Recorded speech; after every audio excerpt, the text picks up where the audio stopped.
de la bataille, c'est de remporter la victoire sur l'ennemi, et le second, par conséquent, toute action permettant d'obtenir la reddition de l'ennemi doit être entreprise. Est-ce que ça signifie que la fin justifie les moyens?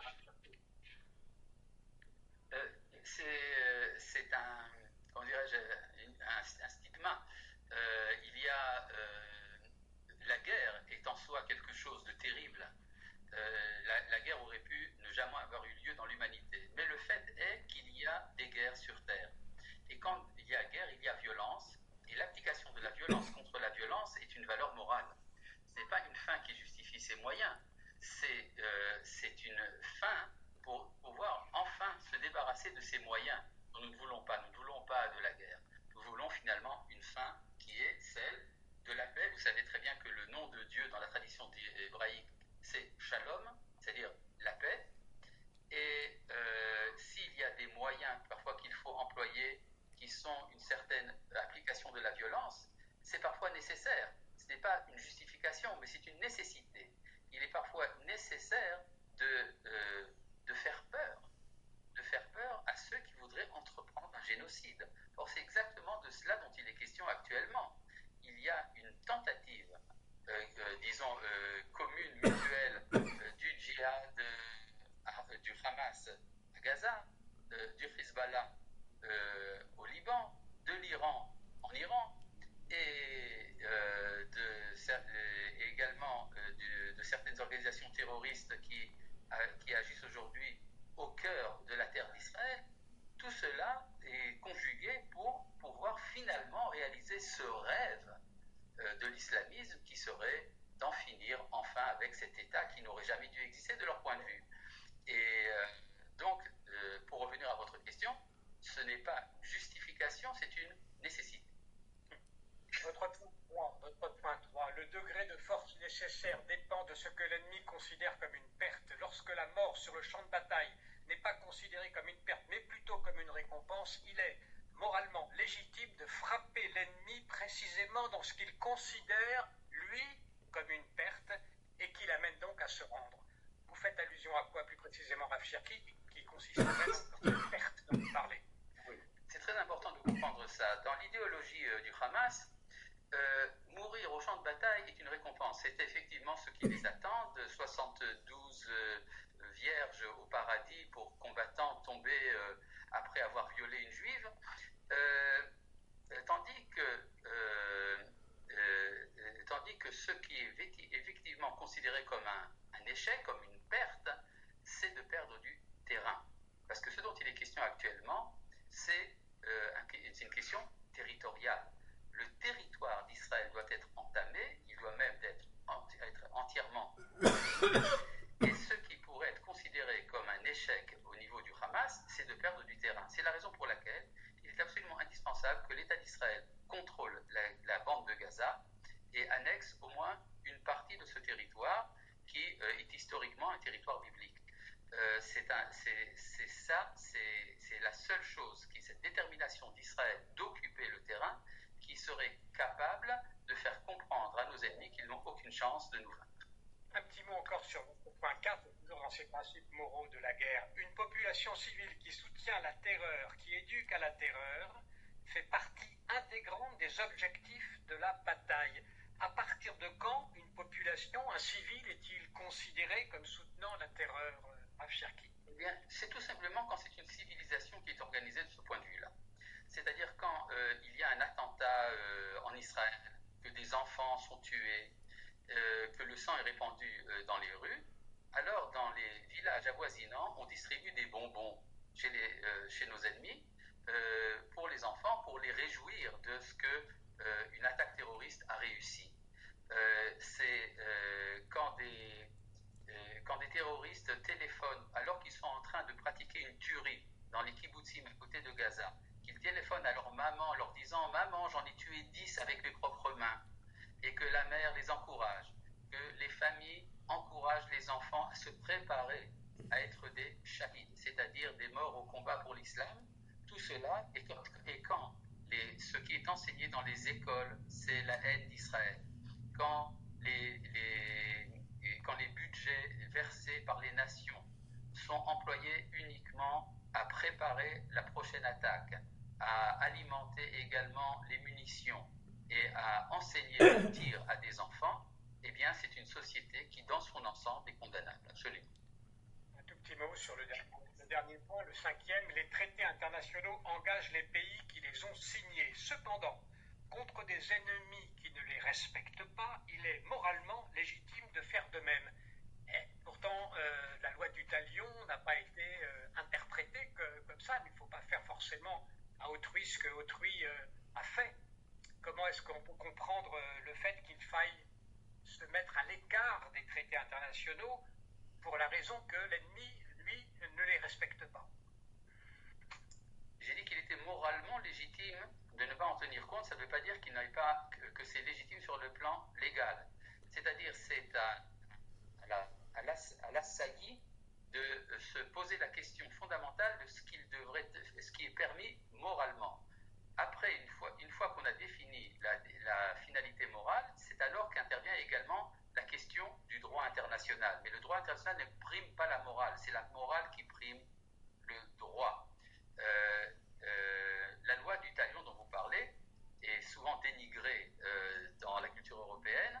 Elle est considérée par Maïmonide, un des grands philosophes du Moyen-Âge, comme étant le summum de la moralité.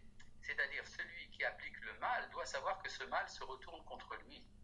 Et que c'est donc la mission de celui qui applique la morale de rétorquer avec le même mal. C'est ce qu'on appelle la réciprocité, justement, qui est un des fondements de la moralité. Il ne s'agit pas de vengeance. Vous savez, il y a toujours dans la morale chrétienne, on considère la vengeance comme un mal. En hébreu, vous avez deux termes différents pour la vengeance, l'un nekama et l'autre nakmanut. La nakmanut, l'esprit de vengeance, l'esprit haineux est discrédité, il est disqualifié. C'est-à-dire quand on m'a fait du mal et que je rage au point de vouloir me venger, cela n'est pas une bonne chose pour l'esprit humain. Par contre, quand il est question de venger le mal qui a été fait, alors là c'est par esprit de justice. Le fait que après la Shoah, finalement les 6 millions de morts du peuple juif n'ont pas été vengés, cela a créé une situation de déficience morale telle qu'on a pu se dire dans le monde entier que le mal réussit et que le bien échoue. Et donc, si vous parlez de loi de moralité, la réciprocité, que vous avez appelée la loi du talion, est tout à fait dans le cadre des exigences morales, en tout cas celles enseignées par la Bible d'Israël. Alors, un dernier point. On a beaucoup parlé de conflit entre moralité et légalité, entre finalement la vision occidentale de l'égalité et la vision juive de moralité. Peut-être on peut éclairer un peu la différence que vous faites entre moralité et légalité. Eh bien, c'est très simple. Le droit est une forme d'entente entre les hommes. Toute société a besoin de lois pour être gouvernée. Seulement, vous savez que la loi est par définition impersonnelle, elle ne tient pas forcément compte de la personne qui est jugée par cette loi. Et c'est ce qui fait que parfois, comme on dit, summum jus, summum injura, là où il y a l'égalité absolue, on tombe dans le formalisme, et ce formalisme peut amener aux pires iniquités, malgré les bonnes intentions de ceux qui appliquent le droit. Donc il est très important, tout d'abord, d'avoir une position morale, et que cette position morale ne soit pas remise en question par l'application de la loi. La loi est finalement une modalité d'application de la morale, elle ne vient pas remplacer la morale. Toute dernière question, vous dirigez une association qui s'appelle Bricola. Bien, chers amis, bonjour, chers amis, bonjour. Je me suis permis de prendre ici une petite partie de l'intervention d'un grand maître de la Torah francophone, le Rav Ori Cherki, un élève de Manitou, du Rav Ashkenazi, de mémoire bénie. Et il s'agit d'une intervention très récente dans une tribune qui s'appelle Mosaïque et que vous pouvez trouver très facilement dans YouTube. Alors pourquoi c'est très important cette précision du Rav Cherki? Parce que d'une manière générale, depuis la faute d'Adam Arishon, la guerre est en fait toujours sous-jacente. Qu'est-ce que c'est que la guerre? La guerre, c'est le refus, en fait, de l'autre. Le refus d'assumer l'autre comme étant une force autonome, complémentaire à la vôtre, à la nôtre, et surtout solidaire. La guerre, c'est un élément désastreux, terrible, mais qui repose quand même sur, dit le Rav Uri Cherki, sur une moralité. Il y a des guerres qui sont justes. La guerre qui est juste est d'abord, avant tout, une guerre qui permet aux forces de la lumière de détruire, en tout cas d'amoindrir, les forces dites d'obscurité. À partir du moment où il y a eu ce qu'il y a eu, le 7 octobre, en Eretz Israël, où des enfants ont été regroupés par tas et brûlés vifs, à partir de ce moment-là, où des femmes ont été violées devant leur famille, devant leur conjoint, puis assassinées, etc., etc. À partir de ce moment-là, il n'y a que le principe de la justice. On a dépassé presque la morale universelle, qui repose sur des concepts qui sont, dans ce cas précis, complètement dépassés. Alors, je voudrais ici commencer une série d'interventions, quelques-unes, sur la guerre. La guerre, dans le livre Oroth du Rav Kook, à la page 79 et suivante. Je cite et j'essaye humblement, d'une manière extrêmement synthétique, de commenter. Le Rav Kook dit qu'il y a une force messianique qui se déclare à partir d'un conflit, à partir d'une guerre, par exemple d'une guerre mondiale. Il a dit cela, évidemment, à la veille de la Première Guerre mondiale, dans les années 1913, 1914. Je cite le Rav.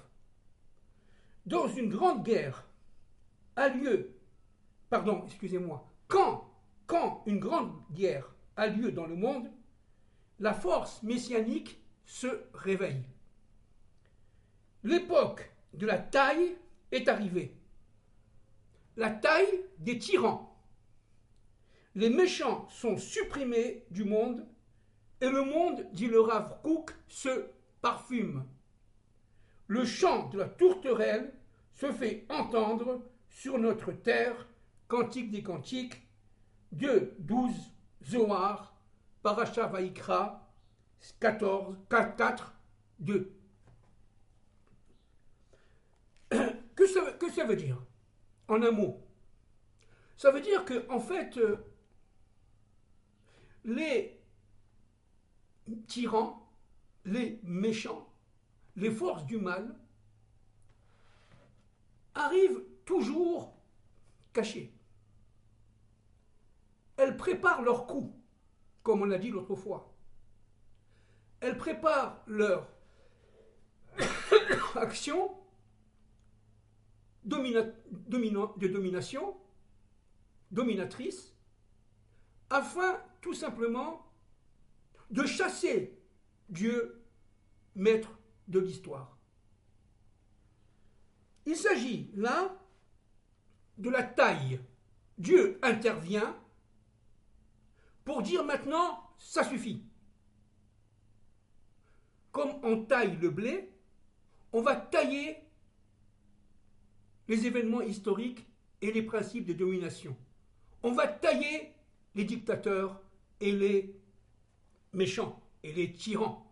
C'est-à-dire que, en fin de compte, le but, selon le Rav Kook, d'une guerre mondiale, c'est d'abord, avant tout, de supprimer les méchants. Ces méchants qui ont voulu dominer le monde, aujourd'hui on dirait par les élites, par certaines élites occidentales, mais pas seulement, bien sûr, qui vont utiliser les structures financières, bancaires, boursières et tout ce que vous voulez pour pouvoir, et évidemment médiatiques, surtout médiatiques, pour pouvoir d'une manière cachée, éhontée, dépasser toute moralité et rentrer dans une immoralité constante, sauvage, de manière à dominer ce monde. Alors, Dieu intervient. Évidemment, Hachem ou Elohim, Hachem Ish Milchama, nous disons dans les Teilim, Hachem Ish Milchama. C'est-à-dire qu'en français, Dieu est un, présent, immanent dans notre monde, sous les forces de la nature, sous les forces d'Elohim, mais c'est aussi un homme, entre guillemets, parce qu'évidemment Dieu n'est pas un homme, bien entendu, mais au niveau du langage humain, un homme de guerre, Ish Milchama. Pourquoi? Parce que les ennemis d'Israël, les ennemis de l'humain, les ennemis d'Adam et de Ève, veulent dissocier les deux noms de Dieu, Hachem et Elohim. Ils rentrent dans le ou, vous voyez, Hachem ou à Elohim. Je répète que le mot ou est écrit en hébreu par la lettre E, Vav, Aleph. La lettre E est liée directement à la Malchut, à notre monde, au monde de la Asiya pour les kabbalistes. Et dans ce monde de la Asiya, la lettre E, vous voyez, c'est un Vav, on répète, hein, un Vav un peu recourbé, puis un Yud. C'est ce Yud-là qui a été, disons, déstructuré par la faute d'Adam et de Ève. Et c'est là la source de toute guerre, de tout conflit. Parce que le mal s'est réfugié dans le ou. Hachem ou à Elohim. On l'a déjà dit de nombreuses fois. Pour empêcher le vav de ou de faire le lien entre le ciel et la terre.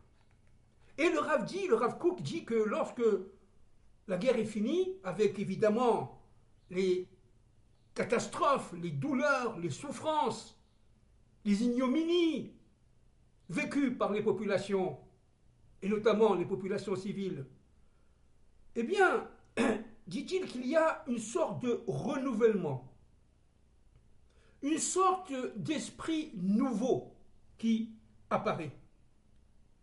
Et il dit, lui, le Rav Kook, et c'est repris par de nombreux maîtres, que les pas du Messie se font alors entendre. Les guerres, ce sont des interventions systémiques du divin dans notre monde, de manière à arrêter le processus d'agrandissement, de développement du mal, pour pouvoir tout simplement permettre une nouvelle maturation et une nouvelle mutation de notre monde. La guerre, dit le Rav Kook, est un élément, certes, extrêmement douloureux, terrible, mais qui est utilisé par Dieu pour assumer et assurer la mutation d'identité des nations qui sont en guerre. Les unes dominées par le mal, qui doivent faire, entre guillemets, tchouva, qui doivent se retourner vers leur Dieu et s'excuser, et les autres nations qui, disons, ont pris le parti du bien, doivent reconnaître aussi que si Dieu a fait cela, c'est parce qu'il y a, en fait, un message. Que ce message est, par nature, par définition, universel. Il s'agit d'un message de justice et pas seulement de moralité. Il est évident que si l'armée d'Israël aujourd'hui s'arrête et suive les injonctions de l'ONU ou de toutes ces forces qui sont maléfiques en fait, il est évident que Israël perd la guerre et c'est le monde qui perd la guerre contre le mal. Israël, on le sait, n'étant qu'un microcosme du monde.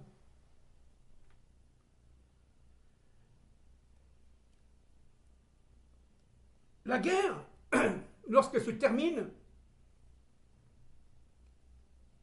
par la victoire des forces du bien,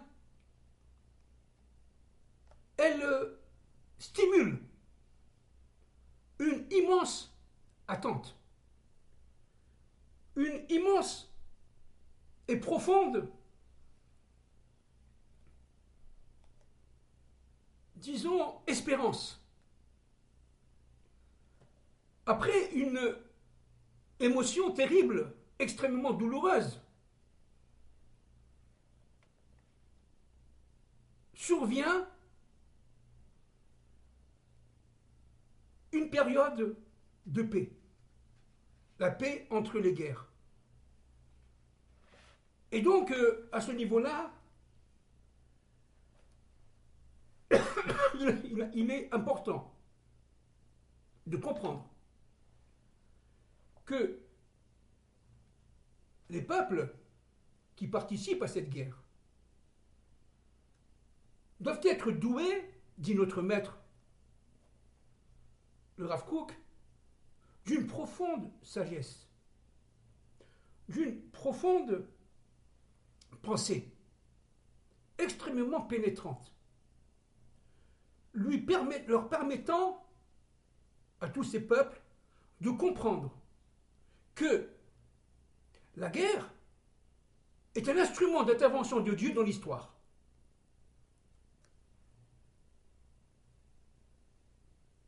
Comme tout est pour le bien, bien entendu, tout est pour le bien.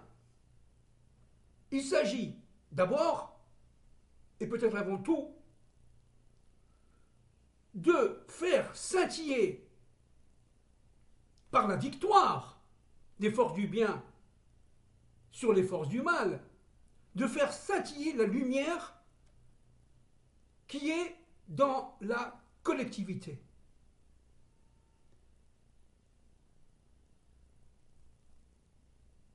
Dieu, on le sait, est le maître de toutes les guerres.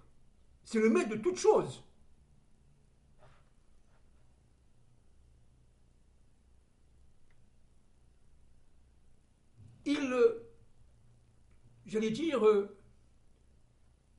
Il informe à travers les conflits l'humanité repentante. Il arrête les forces du mal. Il les empêche de se déployés, d'atteindre leur paroxysme, mais ils chuchotent aussi aux forces du bien que tout a un sens, que tout, malgré les douleurs, malgré les souffrances, malgré les infamies, malgré les atrocités, tout a un sens, et c'est un sens, malgré tout, positif. Comme dit le Rav Kook, le Seigneur, je cite, des prodiges, renouvelle chaque jour, perpétuellement, sa bonté. Et c'est cela, l'œuvre de la création. C'est cela, l'œuvre de la création. Et à partir de la terre d'Israël, l'effusion de bonté va se répandre dans le monde entier. Le but de la guerre de Gog et Magog est avant tout d'arrêter l'expansion du mal jusqu'à le détruire d'une manière terminale et de susciter la tchouva, le retour, individuel comme collectif, d'Israël et des nations vers leur Dieu, un maître de l'histoire. Le Rav Kook parle aussi des guerres de nos pères, Abraham, Isaac, Jacob, David, etc. Le roi David, par exemple, est un homme de guerre. Il dormait très peu la nuit. Il écrivait les Tehillim.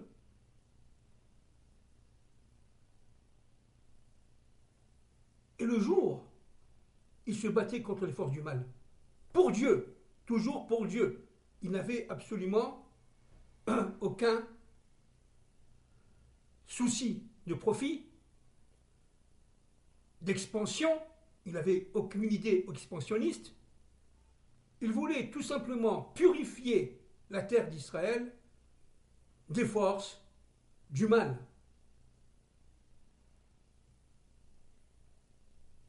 C'était un combattant, un guerrier vaillant, intrépide. La vaillance, c'est cette force qui vient de la bina, en fait, de la surnature, qui nous permet de dépasser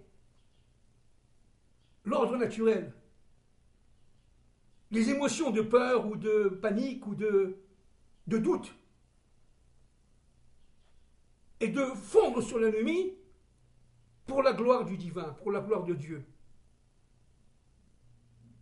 Le roi David, évidemment, ancêtre du Messie, fils de David, est l'exemple même du roi qui entendait unir le principe de moralité avec le principe de justice. Au niveau de son armée, par exemple, quiconque n'avait pas mis les tiflim le matin avant, pendant la prière, ou avait parlé avec son copain, son ami, pendant la prière du matin, par exemple, eh bien, il était chassé de l'armée du roi David. Nous sommes dans un temps de rigueur pour Dieu. Le roi David, disent nos maîtres, notamment les maîtres du secret, s'entourait de rouleaux de la Torah.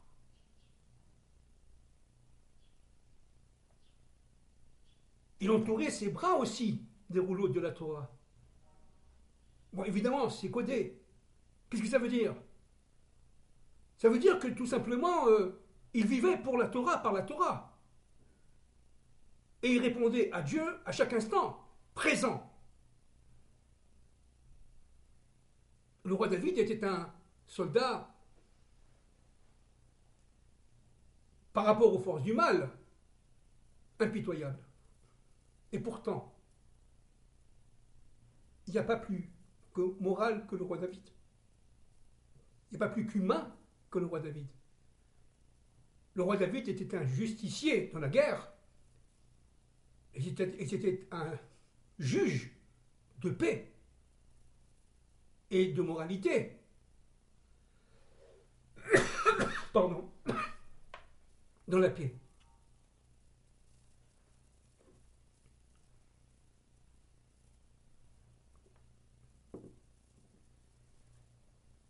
Abraham était un combattant. Il a fait la guerre contre les 5 rois. Dans le livre de Bereshit, la Genèse, dans la paracha Lech Lecha. Seul avec quelques serviteurs, il s'est battu contre des rois très puissants, qui se voulaient les maîtres du monde. Ils ont été vaincus par Abraham.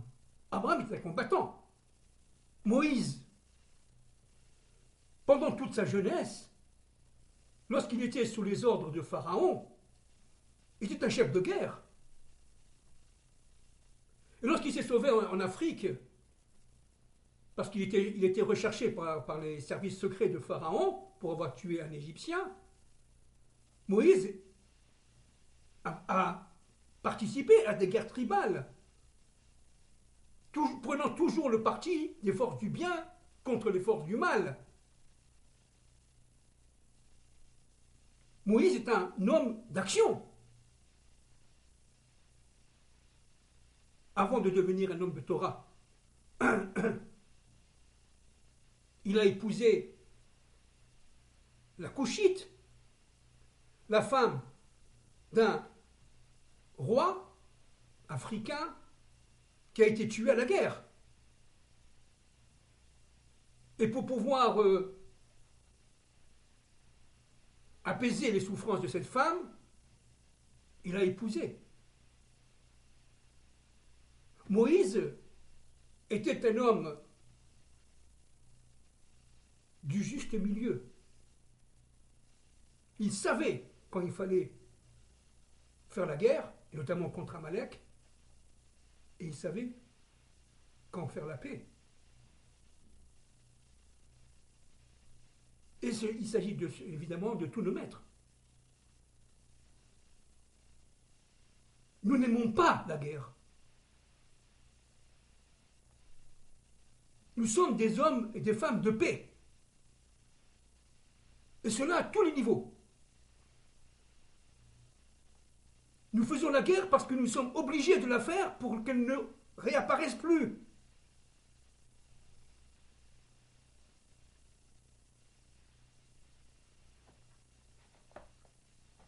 Regardez ce que dit le Rav. Nous regardons, le Rav Kook, page 87. Nous regardons les premières générations, Abraham, Isaac, Jacob, etc., dont nous parle la Torah, les prophètes et les hagiographes, ces générations qui étaient occupées à faire la guerre. Ce sont eux, les géants, dit notre maître, à qui nous nous rattachons avec amour et vénération sainte. Lorsque la guerre est inéluctable, parce qu'il s'agit tout simplement d'une guerre de survie, d'une guerre de survivance, comme la guerre aujourd'hui à Gaza et comme demain la guerre contre le Hezbollah ou d'autres, il s'agit tout simplement, par le principe de justice, d'arriver, comme a dit le Rav Cherki tout à l'heure, dans le message que je vous ai transmis, la morale, dans la justice, et surtout, surtout, dans la vaillance. Il faut être un esprit fort pour se battre. Il nous est interdit, par exemple, pendant la bataille, de penser à nos femmes et nos enfants. Seuls nos rapports avec Dieu sont fondamentaux pendant la bataille. Et il faut voir l'ennemi qui veut vous détruire, qui veut vous empêcher d'accomplir votre fonction, eh bien, comme un représentant des forces du mal, des forces d'impureté. Regardez,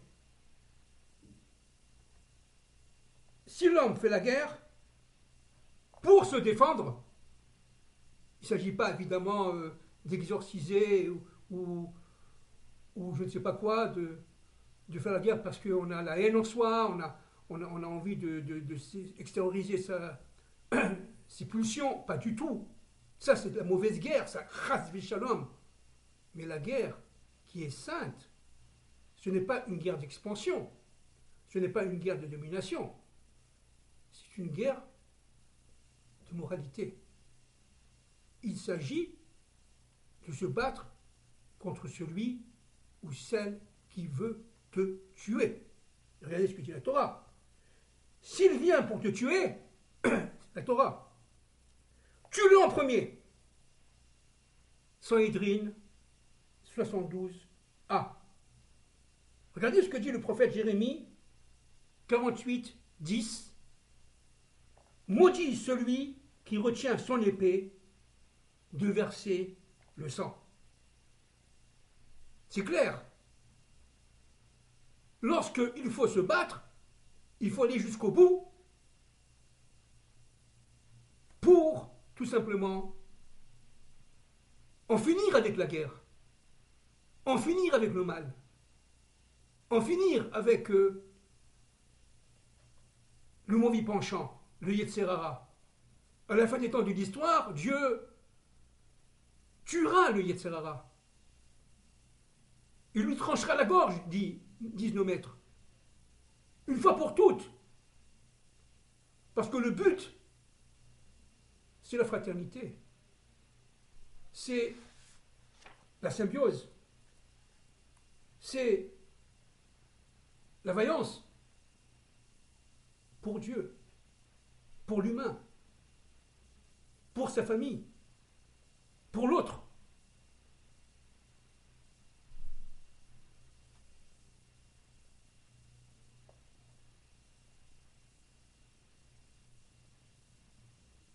Regardez pour finir ce que dit le Rav Kook, cité par le Rav Abiner, à la page 88. Quand nous pensons à eux, on parle évidemment de nos pères, Abraham, Isaac, Jacob, David, etc. Dans toute cette émergence spirituelle que nous recherchons tant, nous envions en fait aussi leur fermeté. Nous voulons retrouver le courage et l'héroïsme qu'avaient nos pères à la guerre, dit le Rav Shlomo Aviner. Car tout en étant des êtres à l'âme raffinée, ils étaient forts, vaillants dans leur guerre. Nous aspirons, dit le Rav Kook, à la force vitale, entière et solide, impétueuse et inébranlable qui les habitait. Sous l'effet de ce puissant désir, notre force spirituelle s'affermit et notre courage s'affirme et s'affine. Vous savez que nos militaires qui sont aujourd'hui en action, nous demande, on l'a déjà dit, vous le savez, de prier tous les jours pour eux.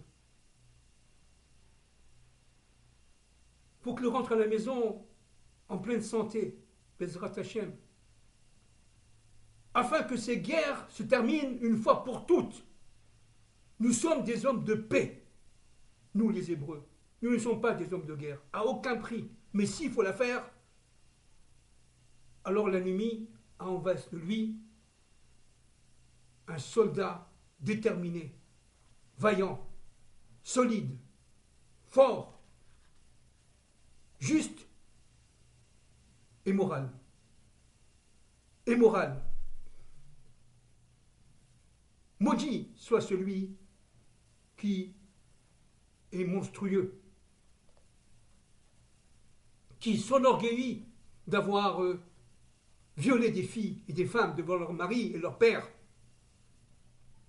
Maudit soit celui qui tue des enfants et qui met des enfants dans les fours.